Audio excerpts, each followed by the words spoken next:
प्रसाद जी, ब्रह्म सरोवर के पवित्र तट पर जी जी आप जैसी विद्वान हस्तियों का हम अरे सम्मान करते हैं आपकी और दृष्टि आपसे है कुछ सुनने की इच्छा रखते हैं। ज्ञानवर्धक जी जो आपकी ये ज्ञान गंगा बहा रहे हो ना, एक डुबकी और लगवा दो आज फिर उसमें।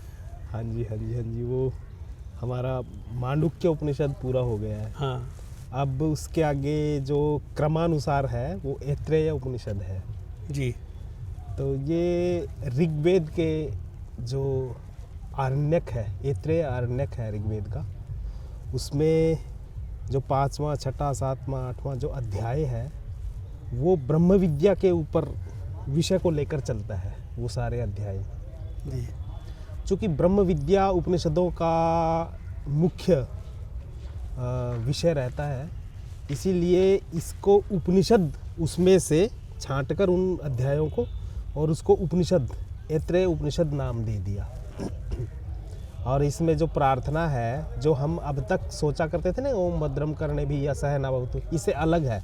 सत्यम के ऊपर, सत्य के ऊपर है जो हमारी वाणी है, और जो हमारा मन है जो वो सत्य के लिए आग्रह उसका रहे, ऐसी ऋषि ने कल्पना की है। क्या बात है, क्या बात, इससे बढ़िया क्या बात हो सकती है। हाँ, वक्तारुम सत्य वक्तारुम अवचनुमाम अवक्तारुम श्रोतारम, ऐसे कि हमारी सारी की सारी इंद्रियां उस सत्य को ही पाएं या उसकी तरफ आकर्षित हों, उसको हमारे मनों के अंदर ले जाएं। हाँ, क्या बात है। तो ये सब साथ कर लें हम सच्चाई को, हाँ जी, मुख से जब भी बोले सत्यवाणी ही निकले। जी क्या जी। बात है।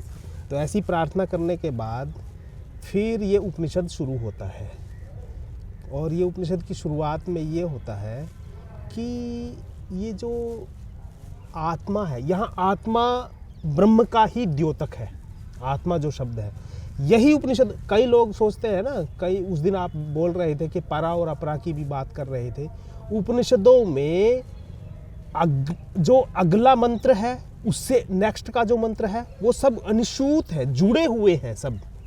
और यदि जो लौकिक संस्कृत में जो भाषा का जो अर्थ निकलता है और वैदिक संस्कृत में जो अर्थ निकलता है, कई बार उनमें बड़ी भिन्नता आ जाती है, बहुत ज़्यादा भिन्नता आ जाती है।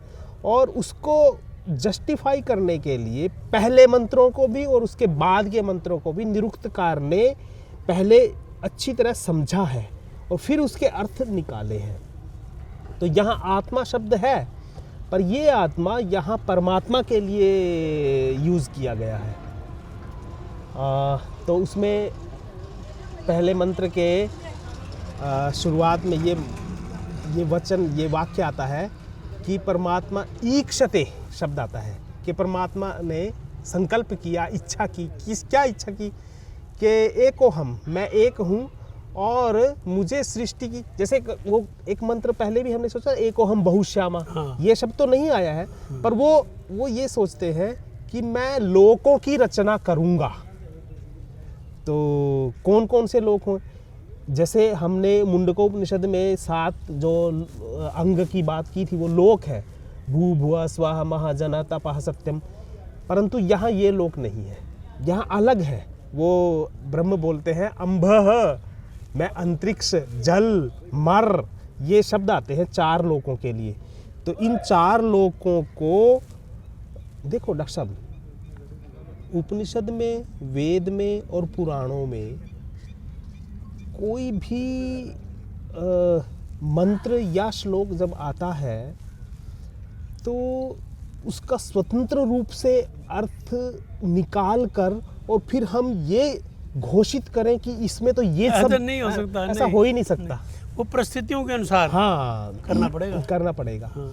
तो यहाँ जो 4 लोकों की कल्पना की गई है, उसको आगे चलकर जो ब्रह्मा के जो 4 मुख थे उनके साथ जोड़ दिया गया है। क्या एक एक मुख ने एक एक तरीके से, मतलब पूरे का पूरा उपनिषदों का जो समुद्र है वो अलग अलग रूपकों से भरा हुआ है। और इसीलिए वो कविताएं इतनी मधुर हैं, इतनी सुंदर हैं। कभी तो वो मानवीकरण चीज़ों का कर देती हैं, और कभी ब्रह्म का जो साकारित रूप है उसको निराकार बना देती है, मतलब कविताएं ही, मंत्र ही। तो उनमें गहरे से यदि हम कूदे जैसे सागर में, तब जाकर गहराई में जाकर ही तो हम सीप और मोती लेकर आएंगे, वैसे तो नहीं। देखो, हाँ ये तो लिखा ही हुआ है हाँ जी, हाँ जी, कि हाँ जी। मोती तो जब भी मिलेगा जब आप गहराई में जाओगे। तो ये कूद ऊपर से तैर के नहीं पता लग सकता। जी जी जी जी, ये जो चार ब्रह्मांड के जो चार लोक हैं, ये पहले और दूसरे मंत्रों में इसकी बात हुई है, ऋग्वेद के ऐतरेय उपनिषद की। क्या तो ये आता है। वैसे जी आपका एक बार फिर बहुत बहुत स्वागत है, धन्यवाद, थैंक यू।